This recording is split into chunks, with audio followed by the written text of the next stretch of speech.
bonjour.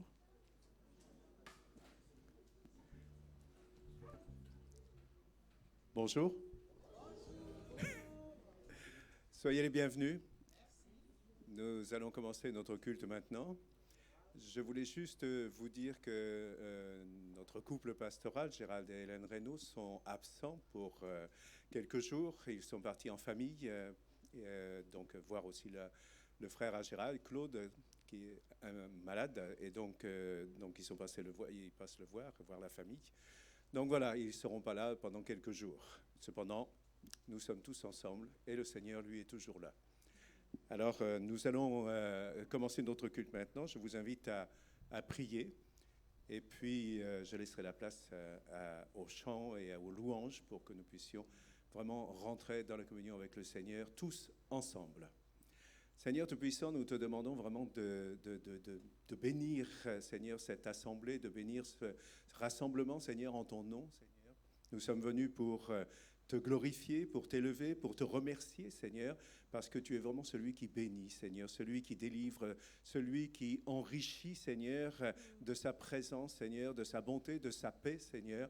Et dans un monde comme celui-là, Seigneur, ta paix est précieuse, Seigneur. Et nous te demandons vraiment de faire du bien à chacun, de bénir chacun. Si quelqu'un vient avec un fardeau, Seigneur, qu'il puisse le déposer complètement, Seigneur, et repartir léger. Parce que toi, tu portes nos fardeaux. Alors nous voulons vraiment te remercier, Seigneur, te remercier pour tout le bien que tu vas nous faire, Seigneur. Et nous voulons vraiment acclamer ton nom. Béni sois-tu, Seigneur Jésus. Amen. Amen. Bon culte. Vous allez bien? Ça va? Pas trop fatigué? Ah, vous êtes en forme? Bon, bah c'est super ça, c'est pour le Seigneur de toute façon que nous sommes rassemblés ce matin et c'est un plaisir, je pense, pour chacun d'entre nous de pouvoir se retrouver et surtout de pouvoir louer le Seigneur. C'est une grâce que on a aujourd'hui encore de pouvoir louer le Seigneur dans ce lieu de culte. Alors on peut se lever. Les enfants, juste avant je veux juste vérifier que les enfants sont bien là parce que vous êtes pas endormis, mais et les enfants, est-ce que vous êtes là? Ah, ils sont là. Alors, on va pouvoir commencer. On va chanter ce chant. La joie est dans mon cœur, car Jésus est mon roi, il est ma délivrance et mon libérateur, il est le Tout-Puissant parce qu'il marche devant moi.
Parce que le Seigneur est dans notre vie, c'est pour ça que nous avons la joie. Même si on traverse des moments difficiles, le Seigneur, il est là. Il marche devant nous, il marche avec nous, il est avec nous pour tous les jours de notre vie. Et c'est pour ça qu'on peut encore chanter ce matin, Dieu, tu es bon.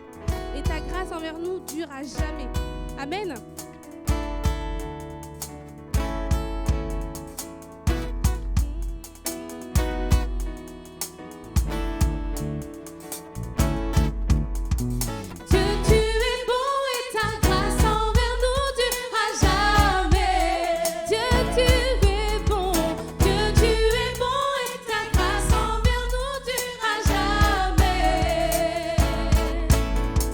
Les peuples de toutes les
Et encore ce matin, on veut lui dire, Seigneur, règne en moi. Règne en moi dans tout ce que je peux traverser. Que Seigneur, que tu puisses mettre ta main sur moi, que tu puisses m'aider à fermir mes pas. Et Seigneur, vraiment, ça soit pris en fait comme aussi une prière aussi. Il n'y a rien au monde plus précieux que toi. Seigneur, veille sur mes rêves, sur mes heures noires, sur les moments difficiles, Seigneur. Voilà, dans ma vie, sois toujours le roi. Amen.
Oh Seigneur Jésus, je veux lever ma voix ce matin, Seigneur Jésus.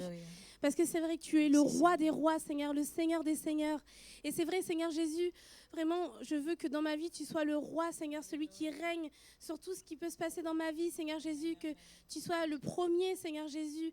Merci, Seigneur, parce que vivre une vie avec toi, c'est une vie en abondance, Seigneur Jésus, c'est une vie qui nous fortifie, c'est une vie des fois qui n'est pas simple, mais Seigneur, tu nous as dit que tu seras avec nous, Seigneur Jésus, pour vraiment affronter tout ce que nous pouvons vivre, Seigneur Jésus. Et je te rends gloire, j'élève ma voix vraiment pour te dire merci, Seigneur Jésus. Merci pour cet amour, cette fidélité que tu as envers nous, Seigneur Jésus. Merci parce que ton nom est incroyable, Seigneur, ton amour est incroyable, Seigneur, et je veux vraiment te remercier, Seigneur mon Dieu. Amen. Chanter on puisse chanter ce chant en réalisant ce que nous chantons. Ce chant nous dit: viens, guéris-moi Seigneur, inonde-moi de ta paix, de ta joie. Et je pense que c'est assez fort quand on demande au Seigneur de venir nous guérir, de vraiment penser nos blessures. Le Seigneur, je pense qu'il nous connaît parfaitement, c'est lui qui nous a créés. Et il sait exactement ce qu'on a besoin. Alors, Père, être auprès de ton cœur, c'est ce que je désire.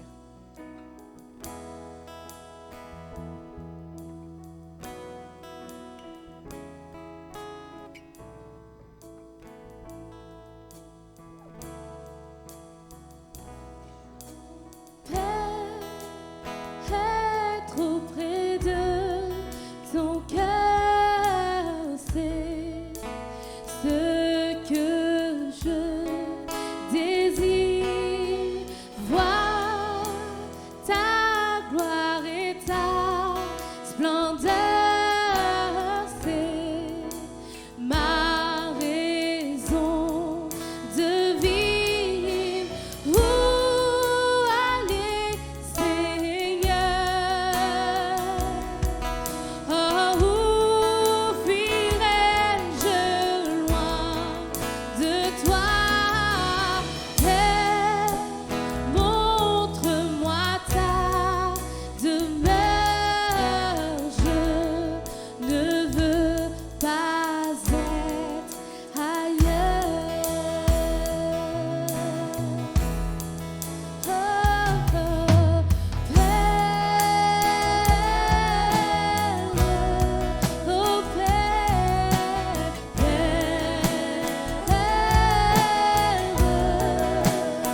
comme une prière ce matin. Oh, oh, Père, oh, Père, Père, oh, Père, Père, mon refuge, mon rocher, je crie vers toi, je crie vers toi. Oh, viens, guéris-moi, guéris-moi, inonde-moi, inonde-moi, hors de ta paix, de ta joie. Où aller, Seigneur? Oh, où fuirai-je loin de toi? Père, montre-moi ta demeure. Je ne veux pas être ailleurs.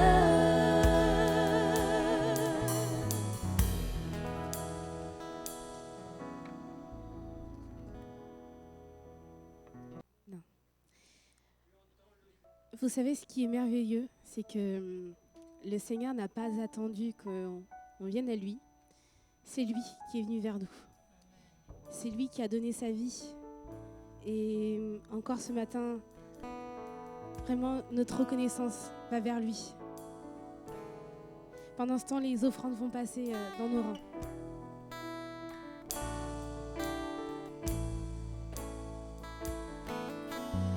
Pas attendu que je vienne à toi, mais tu as revêtu notre humanité. Tu n'as pas attendu que je crie vers toi.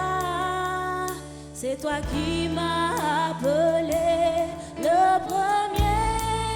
Reçois ma reconnaissance, Jésus, ma reconnaissance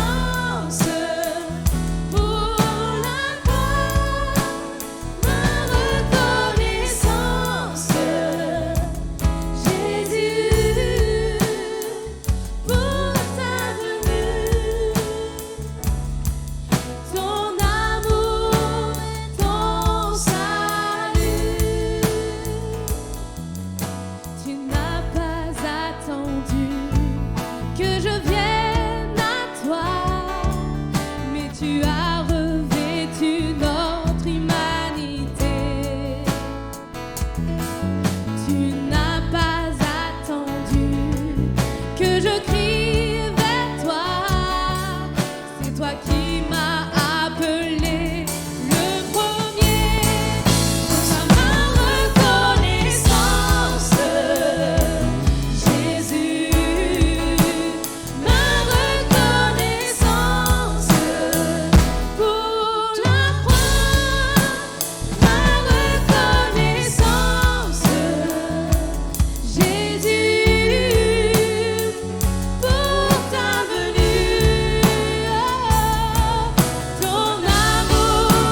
Reçois ma Connaissance, Jésus,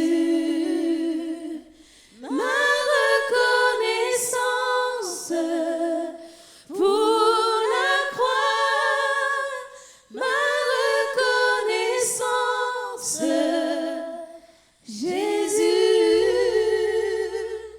pour ta venue, ton amour, ton salut. Amen.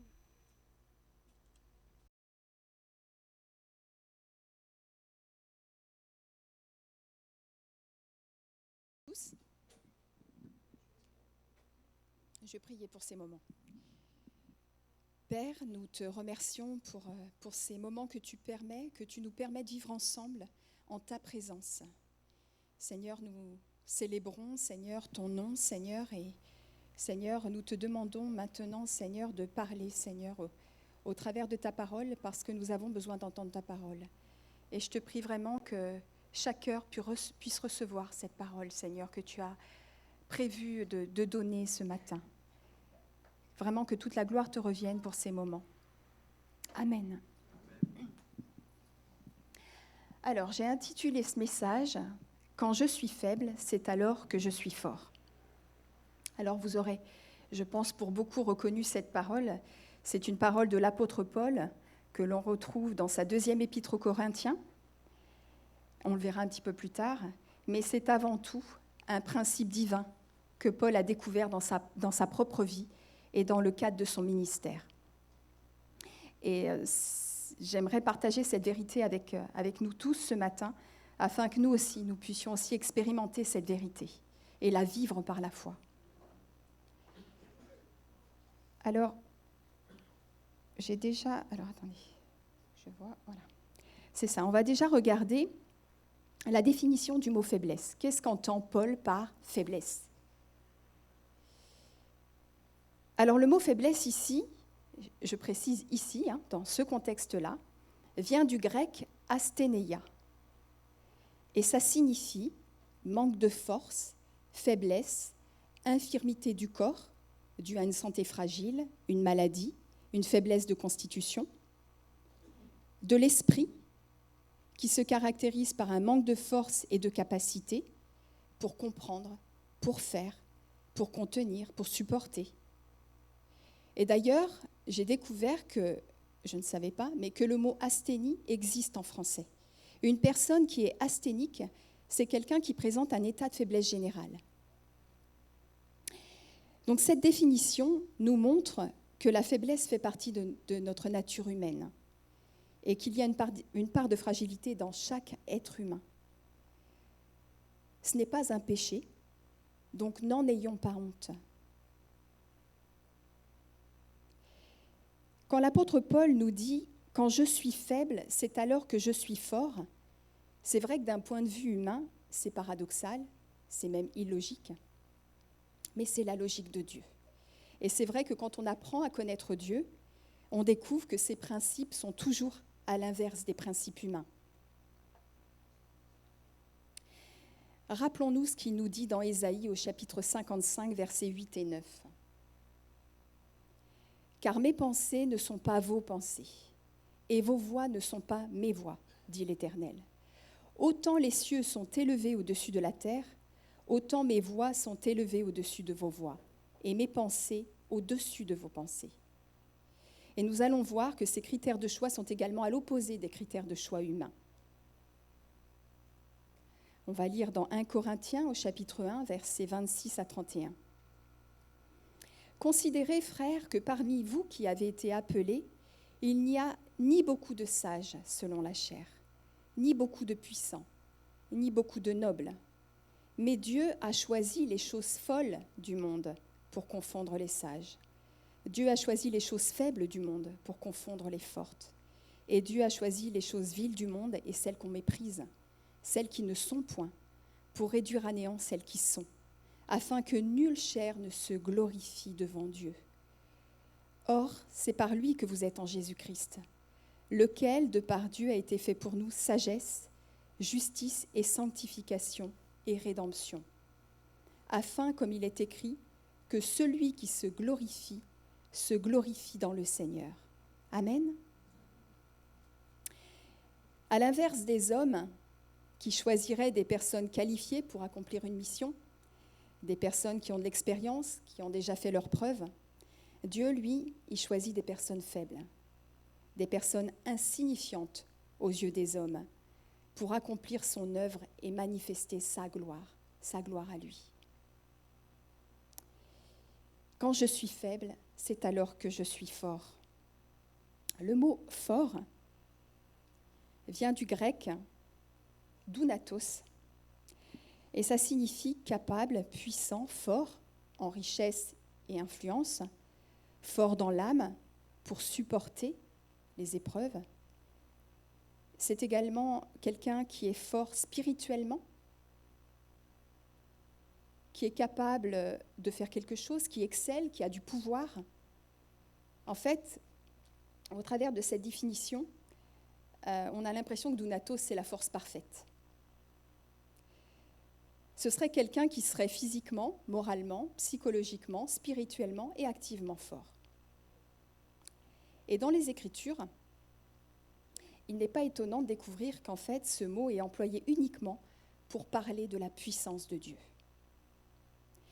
Marie, la mère de Jésus, à un moment donné, dira, dans Luc 1,49, « Parce que le Tout-Puissant a fait pour moi de grandes choses. » Eh bien, le Tout-Puissant, là, c'est le mot dounatos. Dounatos, c'est la puissance de Dieu. Et cette parole de l'apôtre Paul, « Quand je suis faible, c'est alors que je suis fort », nous montre que Dieu veut nous revêtir de sa puissance. Alors, pour prendre l'exemple de l'apôtre Paul, l'apôtre Paul, d'un point de vue humain, c'était quelqu'un de fort, c'était quelqu'un d'instruit, d'intelligent. Mais il y avait dans sa vie quelque chose qui l'affaiblissait. La parole de Dieu nous dit qu'il avait une écharde dans la chair. Alors on ne sait pas ce qu'était cette écharde, la parole de Dieu ne nous le dit pas. Mais c'est quelque chose qui limitait Paul et qui l'handicapait suffisamment pour qu'il veuille en être délivré. Et c'est la raison d'ailleurs pour laquelle il va demander à Dieu par 3 fois de l'en libérer. Et voici ce que Dieu va lui répondre. « Ma grâce te suffit, car ma puissance s'accomplit dans la faiblesse. » Amen. Alors, si notre faiblesse nous limite, rappelons-nous qu'elle ne limite pas Dieu, bien au contraire. C'est le terrain qu'il a choisi pour manifester sa puissance et sa gloire. Alléluia.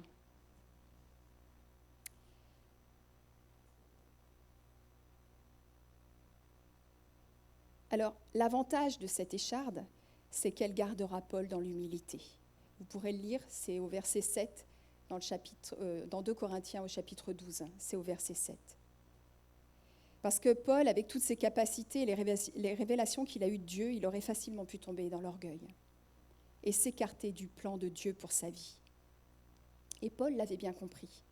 Et c'est la raison pour laquelle il va ajouter « Je me glorifierai donc bien plus volontiers de mes faiblesses, afin que la puissance de Christ repose sur moi. C'est pourquoi je me plais dans les faiblesses, dans les outrages, dans les calamités, dans les persécutions, dans les détresses pour Christ. Car quand je suis faible, c'est alors que je suis fort. » Je crois que Dieu veut nous amener à changer de regard sur nos faiblesses.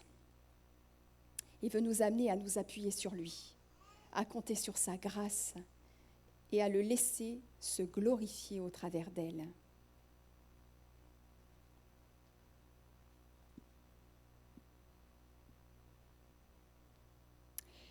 Ça m'a également fait penser à Moïse, dont Dieu s'est servi d'une manière puissante pour libérer son peuple. Rappelons-nous son histoire. À sa naissance, son peuple vit une situation terrible. Pharaon a décidé de faire mourir tous leurs garçons nouveau-nés. Donc, les parents de Moïse vont le cacher pendant 3 mois pour le protéger. Puis, à un moment donné, ils vont devoir s'en séparer et ils vont le déposer sur le fleuve. Et là, il va être recueilli par la fille de Pharaon et il sera élevé à la cour du roi, à la cour de Pharaon. Et là, la parole de Dieu nous dit que Moïse a été instruit dans toute la sagesse des Égyptiens. C'est dire. Et c'est vrai que comme Paul, Moïse a bénéficié de la meilleure instruction qui puisse exister, au point qu'il était puissant en parole et en œuvre. Il était puissant en parole et en œuvre. C'était vraiment quelqu'un de brillant, Moïse. Mais fort de tout cela, il va commettre une erreur lourde de conséquences. Parce qu'en voulant défendre un de ses frères, il va tuer un garde égyptien. Donc là, vous connaissez l'histoire, il va prendre peur, il va s'enfuir dans le pays de Madian pour échapper à Pharaon et également aussi à son peuple qui ne veut pas de lui.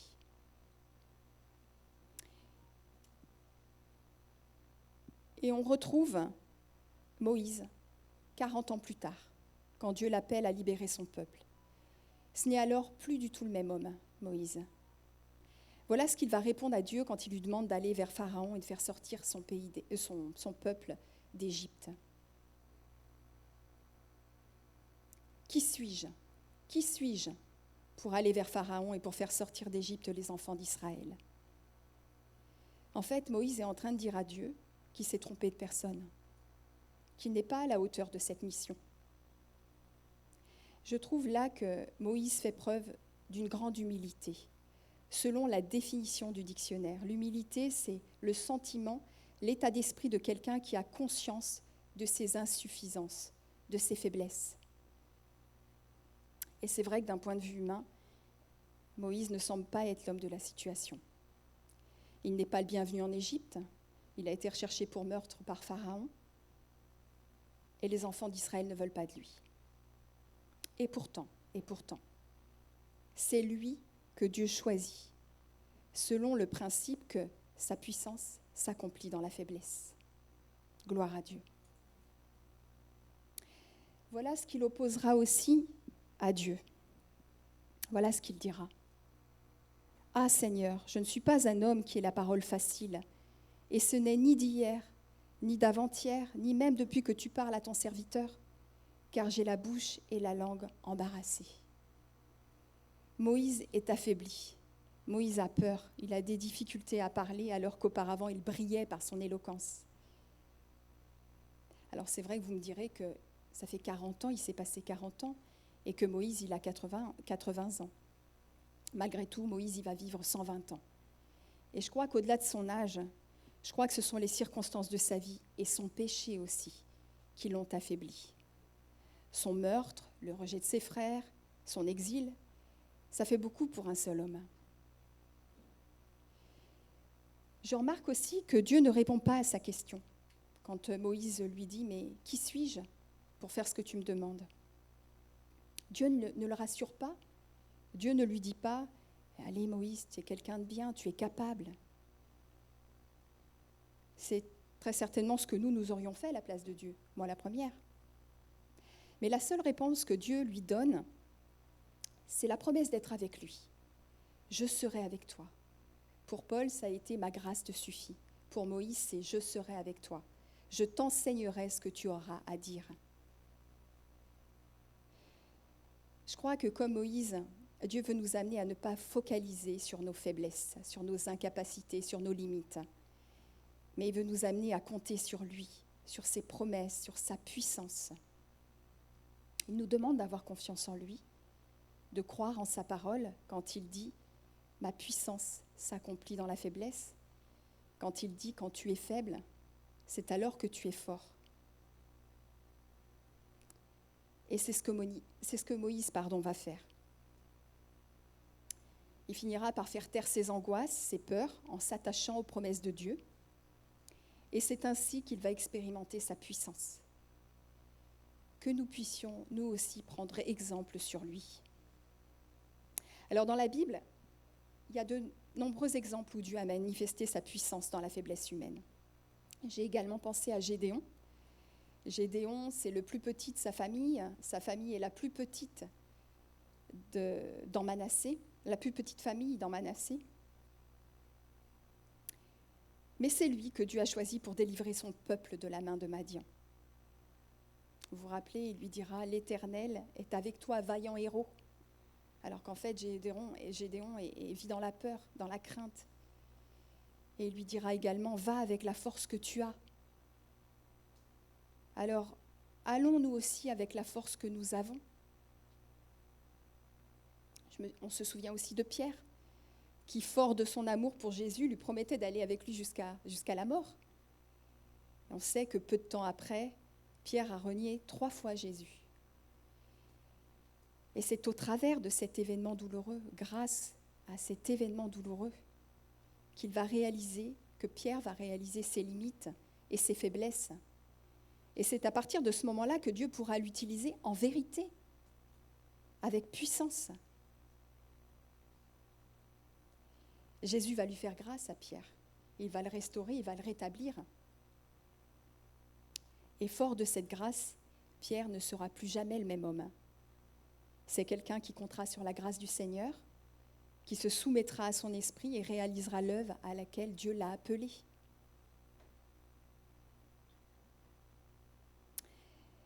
Mais l'exemple parfait restera toujours celui de notre Seigneur Jésus. Et voyons ce qu'il nous est dit sur notre Seigneur. Dans 2 Corinthiens, au chapitre 13, verset 4. « Car il a été crucifié à cause de sa faiblesse. » Et là, le mot, c'est asténéia. Il a été crucifié à cause de sa faiblesse, mais il vit par la puissance de Dieu. Nous aussi, nous sommes faibles en lui, mais nous vivrons avec lui par la puissance de Dieu pour agir envers vous. Jésus, le Fils de Dieu, a lui-même choisi d'incarner cette nature de faiblesse jusqu'à la mort de la croix, pour que nous puissions nous aussi nous identifier à lui et vivre comme lui de cette nouvelle force par la puissance de Dieu. Gloire à Dieu. Dans Hébreux, au chapitre 4, verset 15, voilà ce qui nous est dit. « Car nous n'avons pas un souverain sacrificateur qui ne puisse compatir à nos faiblesses. » Là aussi, c'est le mot asténéia.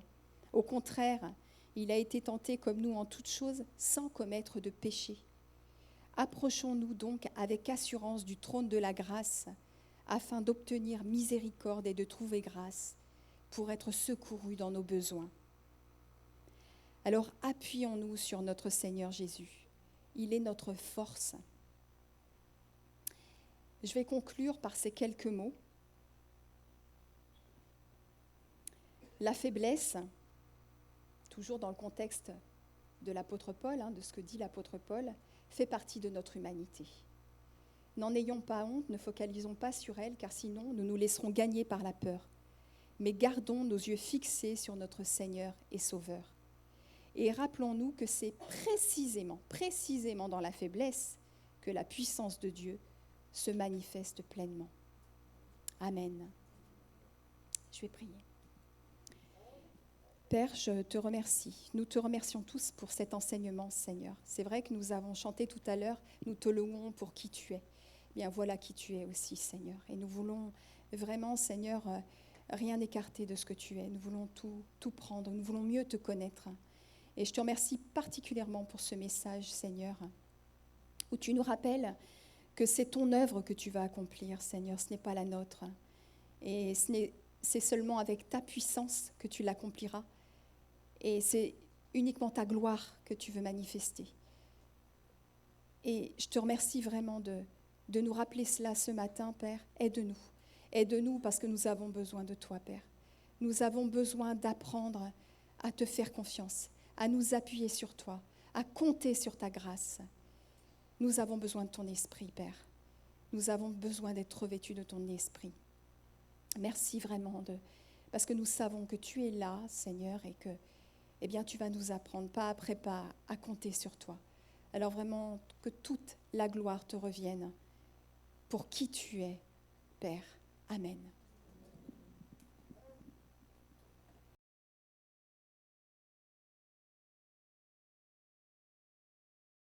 Nathalie pour ce beau message. Avant de terminer ce culte, du coup, on va chanter un dernier chant. Et vous pouvez vous lever si vous avez encore un peu de force. Ah ah On va chanter Mon Rédempteur vit, parce que je sais qu'il m'a sauvée.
Seigneur Jésus, je veux vraiment te remercier pour ces instants. Merci Seigneur pour ta présence qui nous fait tant de bien, Seigneur Jésus. Merci Seigneur Jésus de nous raccompagner chez nous, Seigneur, de nous protéger, de nous garder pendant cette semaine, Seigneur. Selon ta volonté, Seigneur Jésus, vraiment, mon Dieu, bénis chacun d'entre nous, Seigneur Jésus. Merci pour ton amour, ta patience. Et Seigneur Jésus, que encore ce message puisse continuer encore à cheminer dans notre cœur, Seigneur Jésus. Que ton nom soit glorifié, Seigneur mon Dieu. Amen. Bon retour à chacun.